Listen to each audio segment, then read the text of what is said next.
day jàppale régime bi Ousmane Sonko Diomaye Faye du ma bëgg di ko wute donc j'étais juste venu ñëwoon pour jël la parole dama ñëwoon juste pour bokk ak yéen ñëpp ñëw toog parce que mbir mi ci laa bokk. Je considère que nous sommes tous engagés dans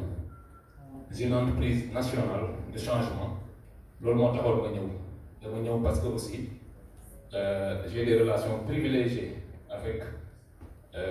la Lionne du Baol. On peut organiser ma ñëw ñu problème. Donc c'était pour ça que je suis venu. Mais bon, l'occasion faisant de larron li ñu wax nii dama ciy prononcé wu très très rapidement parce que dafa dugg ci benn cadre global boo xam ne man loolu laa gëm ci projet bi nit ñi dañuy wax nii j'insiste trop sur ces questions mais damay répéter ni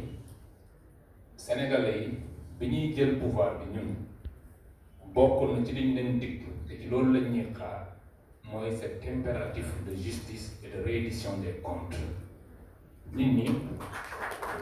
c'est vrai bu ñu yoree dëkk bi wax nga ko sànq maa ngi lay déglu bi may ñëw nous sommes en train de réussir économiquement à redresser le pays mais imaginez leen situation dëkk bi Sénégal bu fekkee dañ dem ba 2029 et que la question de la justice n'est pas réglée et qu'on ne nous dise pas que nous sommes dans un esprit de revanche xam nga ku nekk ci esprit de revanche bu jëlee dëkk pendant 1 an et que le gouvernement de Macky Sall soit presque intact aujourd'hui Macky Sall bu dellu si waatoon mën na jëlaat gouvernement am teg ñoom ñëpp ñu ngi ci biti si nous étions dans la revanche je pense que loolu la ñuy njëkk a def dañuy def ñoom ni ñu def loolu leen ñoom ñëpp un séjour carcéral sans fondement loolu mooy revanche mooy nit ki def la nga def ko dem la def ñoom li ñu def ñun mënuñu leen ko def parce que gëmuñu loolu nous sommes des hommes de droit nous sommes des hommes de droit nous sommes des républicains et li nga xam ne moom la ñu Sénégalais wóolu mooy yoon bañ nañ ko ba bi ñu ñëwee dañ ne jub jubal jubanti nous sommes donc pas dans la revanche donc li indi waxu OFNAC ci kii bi mooy man dama considérer ni il faut tout en travaillant sur les questions économiques tout en redressant le pays il faut de la justice bi il faut que les Sénégalais parce que man dama considérer bokk na ci li may metti man que ceux qui pendant 12 ans ont entraîné ce pays vers les bas-fonds yi nga xam ne dañ fi indi répression bu dul jeex sonal Sénégalais c'est-à-dire ils nous ont tués ils nous ont réprimés et ils nous ont volé nos deniers c'est-à-dire que nit ki def ko ba pare di plastronner c'est-à-dire di dem ci au niveau des médias mel ni ñu ñuy kookal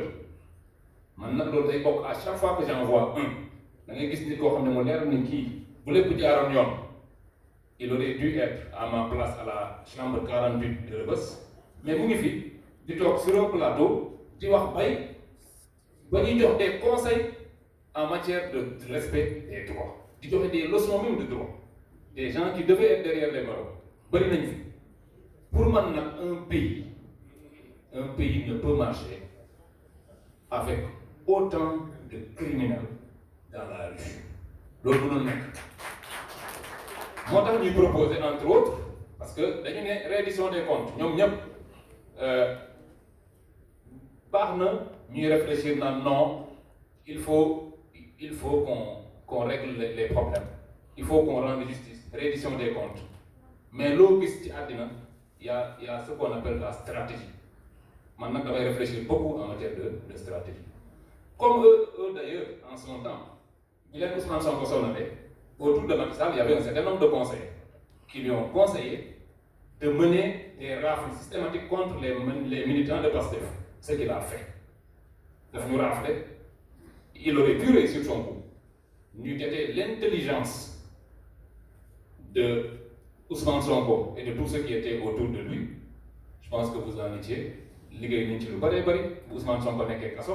mais l'intelligence a été de dire puisque téye nañ ma xaaral ma choisir non pas une personne mais 5 personnes daal di pare benn nit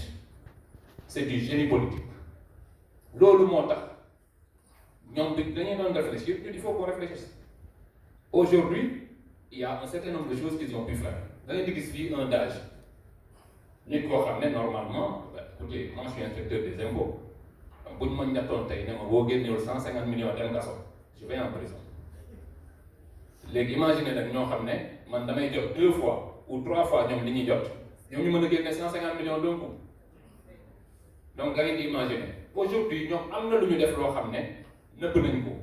et Macky Sall j'ai entendu l'honorable le dire tout à l'heure balaa moo dem daf leen a protéger le 9 février alors il a travaillé sur 2 choses dafa njëkk a jële fi CREI dindi na parce que dafa di fii dès que je partirai en laissant la CREI la première des choses qu'on fera contre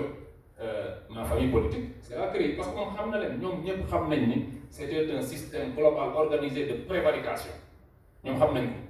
te mu dindi CREI alors en enlevant la CREI mu jël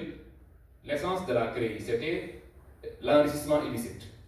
mooy maanaam nga am alal boo xam ne yow mënoo wax nit ñi foo ko jël nga jékki-jékki rek nekk milliardaire ñu ñëw ne la yow milliard bi foo ko jëlee te yoroon suñu gafaga réew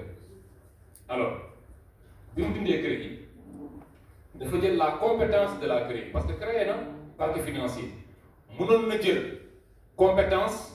en matière d'enrichissement illicite yóbbu ko parquet financier bu ko fa yóbbu woon enrichissement illicite day yomb a def dafa yomb trop non il a préféré yóbbu ko OFNAC ba pare et OFNAC la particularité c'est que kuñ fa teg aujourd'hui tu as un mandat kenn mënu la fa jël il a mis là-bas un personnage particulier ku ñëpp xam fii Serigne Bassirou vous pensez que Serigne Bassirou moom dina fi wax ki benn Sénégalais ne ko dañ lay poursuivre en matière d'enrichissement illicite mais il n'en fera rien du tout on l'a mis là pour que genre procédure yooyu na ko geler pendant tout son mandat alors donc parquet financier sax bu initier woon quelque chose buy niru enrichissement illicite l'OFNAC a la possibilité de demander qu'on arrête cela donc l'OFNAC aujourd'hui est le siège de l'enrichissement illicite et ki fa nekk aujourd'hui ñi nga xam ne parce que tey li enrichissement illicite li tax moo am solo mooy nit ki mën naa làqatu def lu ko neex parce que tout n'est pas révélable à partir d'enquête ou d'audit ou de rapport bu ñu juum ci wax ni non rapport bi non man gëwuma rapport yooyu moi je suis fiscaliste en fiscalité noonu lañ ko réglé daal au lieu d'être là à dire que yow nii nga gagné say revenus mais dañuy comparer say revenus dañuy dem rek xool résultat yi yow ba ngay ñëw ci dëkk bi tu avais 100 millions tey tu as 1 milliard wax ñu yow puisque yow normalement boo liggéeyee rek 100 millions ngay am mais noo def ba am 1 milliard loolu mooy enrichissement illicite loolu mënu fee nekk dans la configuration actuelle des choses parce que Macky Sall nous a placé comme itam dañu galgal te fii sëñ Bassirou donc on a 2 possibilités la première c'est de faire une loi de réformer encore parce que moom le 9 février dafa réformer soit ñu jël la compétence en matière d'enrichissement illicite yóbbu ko parquet financier et immédiatement on démarre des poursuites loolu bu ñu koy def immédiatement mais le paysage politique sénégalais va changer parce que ñi fi nekk di wax ju bëri yëpp c'est des gens qui se sont enrichis de façon illicite boo andee loolu dañuy daw xëccoo ji frontière yi parce que ñoom c'est cela leur truc ñoom c'est pas des gens courageux c'est-à-dire que ñoom dañuy def ba ci ñoom sax am na ñoo xam ne avant même que le pouvoir ne finisse taw nañ ñeneen ñi fi toog ils espèrent encore que non ñii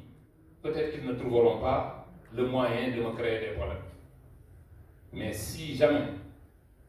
on remet en place c'est-à-dire que ñu jël enrichissement illicite yóbbu ko parquet financier dañuy xëccoo frontière mais loolu benn la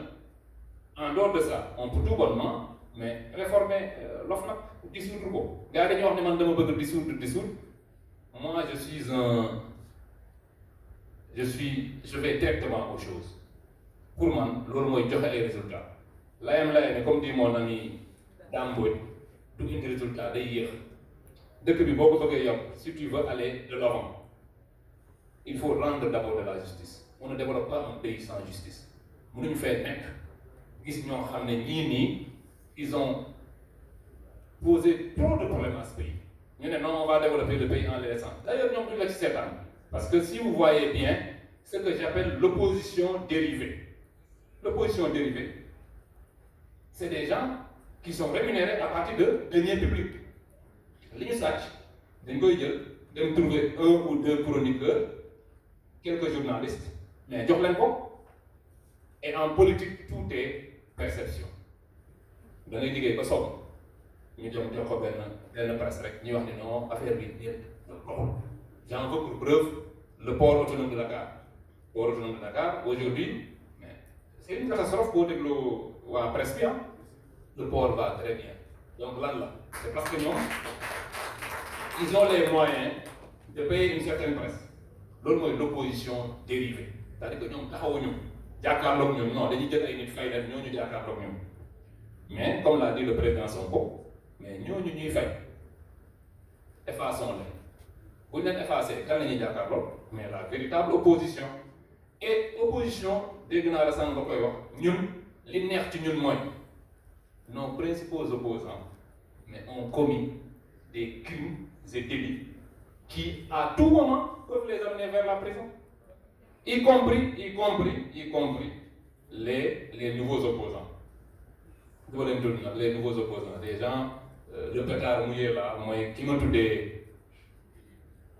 l'invertébré politique nga xam ne moom Ousmane Sonko lay visé alors que tey jii boo ko joxoon le Mbappé du Pastef wala nga jox ko Lamine Yamal c'est-à-dire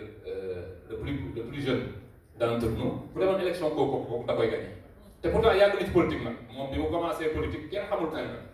mais ils ne peuvent pas réussir en politique parce que comme dit le président Ousmane Sonko la haine ne saurait être le moteur de la politique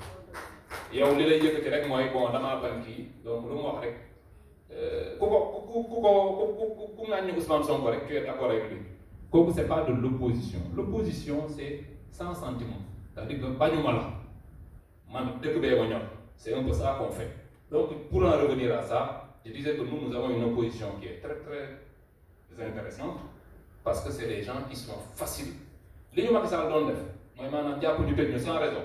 ñun on a 1000 raisons pour tous les prendre donc yooyu la woon madame la présidente je voulais aussi terminer par me féliciter de la vitalité de la coalition je suis bien maa ngi ci biir groupe bi bëgguma ñëw fii di intervenir parce que après Ousmane Sonko va me tirer dessus parce que je ne suis pas leader